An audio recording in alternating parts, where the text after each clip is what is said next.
Hi, it's Mark here from Mark's Astro Journey. There is no doubt that amateur astronomy can be a daunting hobby. But you know, when you truly succeed at finding a deep sky object like a galaxy or nebula and imaging it, and you see that final processed image, it's very rewarding and exciting. Tonight, the Orion Nebula is visible in the sky from where I live. So I'm going to give it a go. It's my first attempt at imaging the Orion Nebula. I invite you to come along.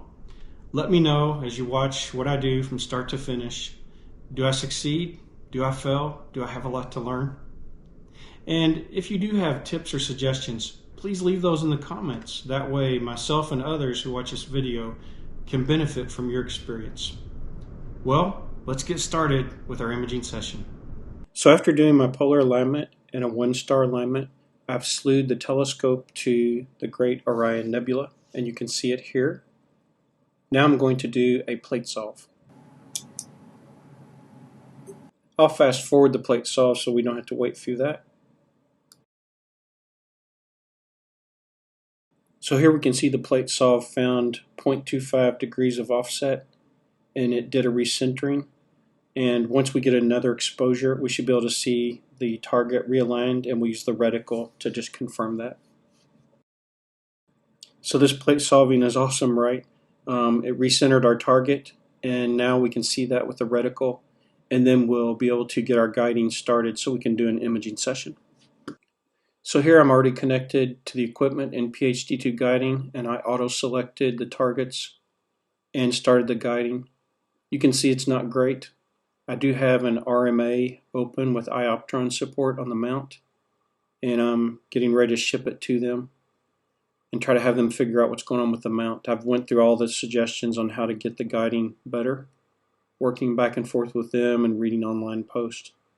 But the guiding's just not very great, so they think there's an issue with the mount. Hopefully it gets resolved soon. Since my guiding isn't great, I'm not going to be able to do like a super long exposure, but I've got it set to 45 seconds. And my gain is at 298. Here's what the histogram looks like. It's not too bad. It do have, nice representation here. At least it's not up against the left side all the way. If I could get a longer exposure, I probably could get even a better histogram. So I'm going to start a capture on this. And it's 9:36. I think what I'll do is I'll go for 2 hours and see if I can get 2 hours on it. This target from where I'm at is right above the tree line. There's a tree line to the south. So maybe we can get 2 hours. It seems to be, I think it might stay above the tree line. We'll see how it goes. So here you can kind of see the angle of my telescope when I'm starting off my image session on the Great Orion Nebula. And here's what the skyline looks like. Sorry about the grainy video, but an iPhone by default doesn't do a very good night video.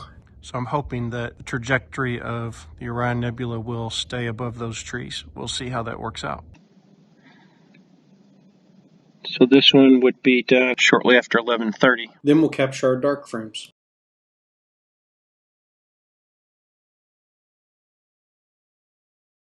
So here we are back after the 2-hour imaging of lights, and now we'll capture some darks in SharpCap.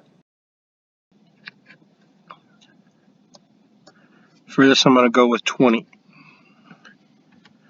because it's a 45-second exposure and it's getting pretty late. So you're probably wondering, why am I not capturing any flat frames? I have a light panel kit ordered, which I'm going to assemble into a light panel I can put over the end of my telescope. And the reason I'm waiting to do that is because I have to break down my equipment each night. I'm not going to leave it outside, and it's very difficult to carry it in on the tripod and to maintain the focus, camera orientation, and not lose any of that for the flat frames. So in the future, once I get that light panel ready, I'm hoping to take it up another notch to improve the quality of the calibrated images. So lately for deep sky imaging processing, I've been using Astropixel processor. Here I'm going to enter the target name, and then I'm going to choose the light images. So I'm navigating out onto the hard drive and navigating to that folder where all of my light frames are captured. And I'm going to select all of those.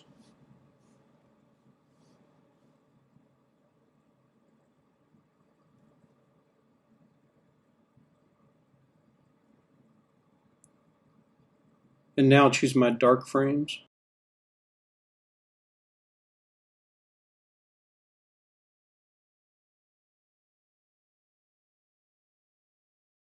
So I usually go back out to the folder and look at the camera settings file, which contains your gain and exposure and field of view or area size, so you can make sure you choose the right dark.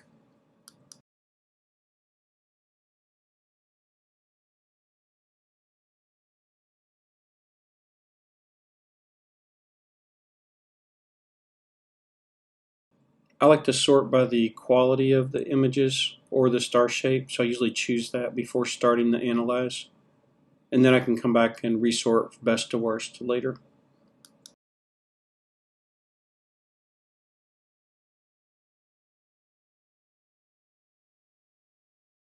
Next, I'll kick off this analyze operation, which includes the calibration.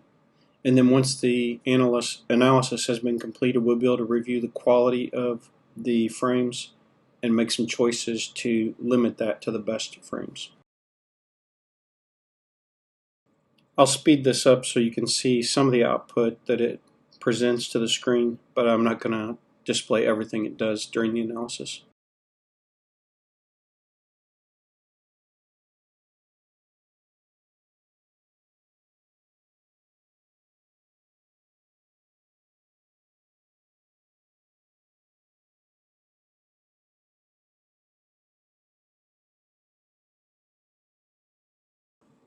So now that the analysis has completed, I usually do a sort to sort the highest quality frames to the top. And that way, if I want to, manually go down through here and take a look at out of the 158 frames, what kind of quality did I get? I can get a real good look right away. So one thing just to point out right here, I have some type of issue with the mount and tracking. So I'm not getting the percentage of quality you would probably get. And the other thing that I'm struggling with is halfway through these 2 hours of imaging, I went out and the mount had stopped responding. So PhD2 guiding basically had stopped. And I had to close PhD2 guiding. It had an error on the screen and everything about how the mount wasn't responding. So I closed PhD2 guiding. I double checked the mount for any kind of, cable snags or anything that would be causing an obstruction. Found nothing. So there's something going on with the mount. So again, I mentioned that RMA. I'm hopeful iOptron can figure out what it is. So I had to restart guiding. Well, as a result of that, the target was no longer centered as it was when I first started. And so another thing I'm having to do here is I'm having to visually go through and look and choose the targets, the frames that I want based on which ones are in which position. And the other thing is with the poor guiding, you'll even notice like on the one on the screen right now, you can see a shadow image of the star next to each star. So obviously there was poor tracking when that frame was captured. So normally you probably wouldn't have to go through and manually look at these frames, but I'm going to actually go through and zoom in on them, look at the ones that I keep to stack, and get rid of all the ones that have like shadow images of stars or distorted stars, and only keep, the top percentage good ones. And I've found that when the mount is not working well as far as tracking, this quality rating is pretty good, but it's not necessarily 100% accurate. If you have any kind of problem like this, it's better to visually look at each frame you're going to include in the stack. I've found, it seems to be my experience. If we're talking about 100 or 50, it doesn't take that much time to navigate to each one and just double check, is this a good frame? Even though it gave it a higher quality score, is it really a good frame? Are the stars round? Is there any problem with it, like it's shifted? Like in my case, I have some of these frames shifted up or down quite a bit. And that's a problem, because sometimes when that happens, it's not necessarily the case that it can't align those images that are offset, but what ends up happening is on the border. This is what my experience has been on the very outside edge on the border. There may be a band of the image that doesn't come out the same, like a rectangular band on two sides, because it had to shift everything, and not the full image. The full image is not there in the stack in the entire field of view. So anyways, but I am doing that. I'm visually going through and looking at these frames that I'm going to keep. Once I get so far down into the list based upon the quality sort, and I start seeing they're not very good, they're getting worse, and they're not something I would want to keep, I probably will select the rest of them from there down and remove all of those lower quality frames, or deselect them before I do the integration or the stacking. So I won't make you wait through the rest of that in real time. I'm going to speed it up pretty fast so you can see that it did go through that process of eliminating the frames that had obvious issues.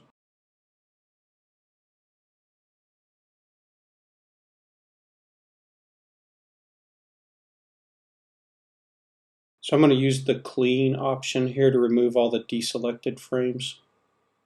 And then now I'll see only the frames that I retained for integration and stacking. And I'll go ahead and click on the Integrate tab and kick off the Integrate step. And that's going to do everything above Analyze Stars: register, normalize, and integrate to produce a final stacked image.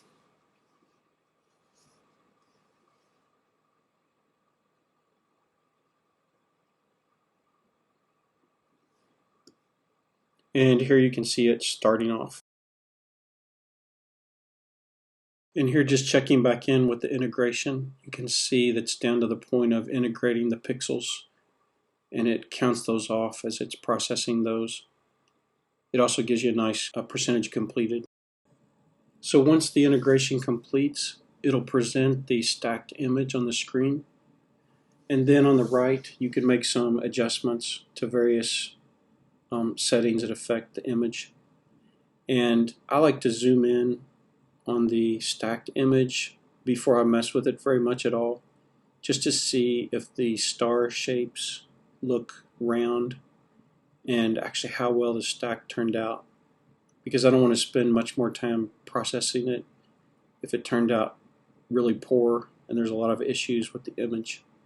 So that's why you saw me zoom in on it. And then so over here on the right, one thing I would say about Astropixel processor that may be a little challenging is these controls for adjusting things like exposure, saturation, the color levels, the contrast, the brightness and darkness. The labeling is maybe not the greatest. I'm not so sure. I mean, maybe it's just my inexperience, with still this hobby. But I don't find the labeling to be the most intuitive. I think the labeling could be a little more self-descriptive instead of some of these acronyms, But usually what I do is I spend a little time trying to adjust some of these settings around not only the exposure, the saturation, the brightness, and the darkness or blackness. There's different terminology and different applications you can use to modify images, but you can tweak these settings to affect what the stacked image actually looks like. And you can watch that histogram also as you're making those adjustments to see the effect. And then usually I always save an image as a TIFF and as a JPEG file, because I've run into a few cases where I only created a TIFF and I ended my session with Astropixel processor, and the TIFF I had was too big to be used in something else I wanted to use the image in, or there's some other issue with it So I always create at least two files, two output files. And when you create a JPEG, when I create a JPEG, I always increase the quality to 100% and also increase the DPI to 4800. So this is the processing in AstroPixel processor, and you can see on the screen is a pretty decent representation of what the image looks like. I'll also show that outside of AstroPixel processor. So here's the TIFF image, and given the mount and guiding problems I experienced and the few number of frames I was able to keep, at this stage in the image processing, I think it's starting to look pretty good. What do you think? But I'm not quite done yet. I'm going to take this image into GIMP and see if I can do a little more refinement on it. Let's see what that looks like. So in GIMP, I'm going to make a few adjustments. Under saturation, I'm going to increase the saturation a little bit.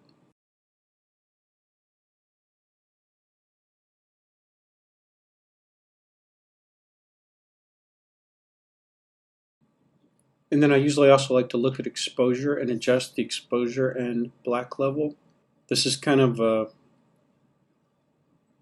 really, it's like a visual tweaking as you're looking at like some of the gases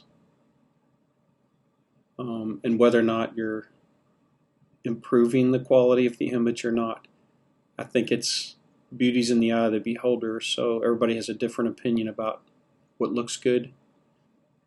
And I think some people have more experience with these tools, probably have just the right idea of how to tweak these settings to get the optimal looking image. Also, I usually adjust the brightness and contrast. This kind of feels similar to when you're adjusting the exposure and the blackness under that other setting, the effect it has on what the image looks like. I know they're different, but it's the closest thing to it, it seems like to me.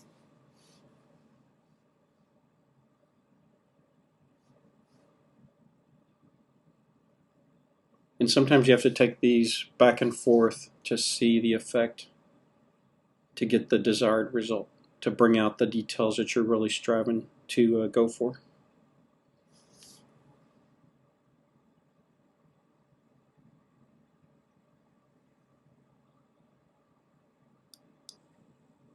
I also find it helpful to zoom in on the image after you've made these adjustments. Look at some of the different regions of the image where the details are that you're trying to bring out more, and see if it had the effect you want before you actually save your image files.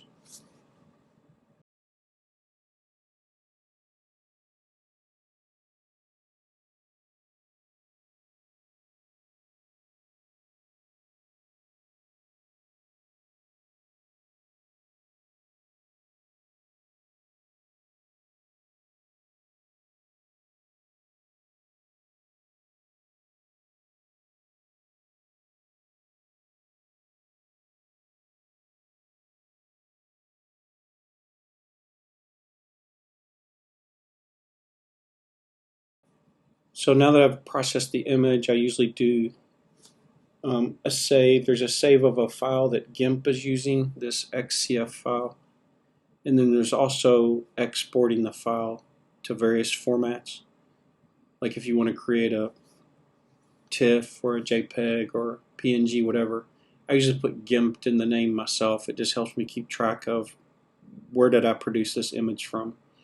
And so then using the export as option, you can either type in with the file name and the extension you want, and it assumes based off the extension, or you can choose this option below to select the file type and tell it what file type you're specifically targeting.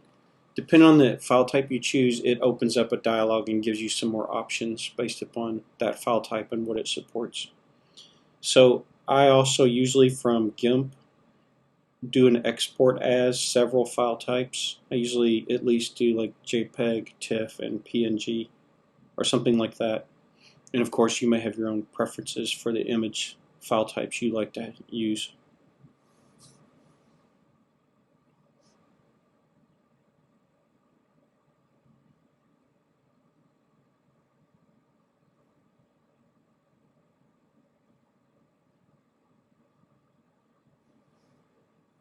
And you can see these dialogues are image format specific and present those options, which you can choose what you want to do with some of those options.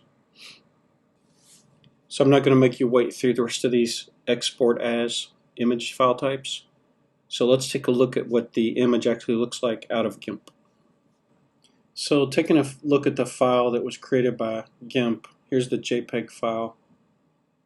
What I would say is that prior to processing this with GIMP, I felt like more of the gases in the outline areas around the nebula were visible.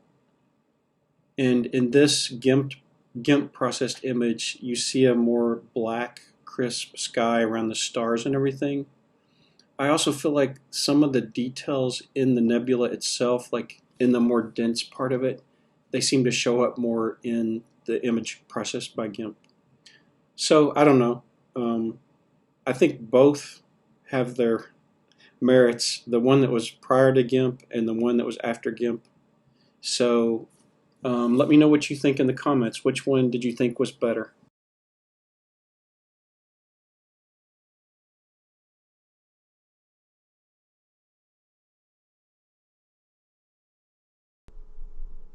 Well, as I said in the beginning, astrophotography is challenging sometimes.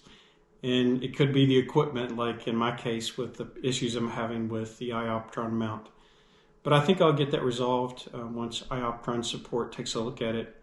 So again, as I mentioned, please leave your feedback in the comments. If you have suggestions, observations, I'd like to learn from those. And if you're interested in this Skywatcher EvoStar 100 ED telescope and learning a little more about it, check out this video on my YouTube channel.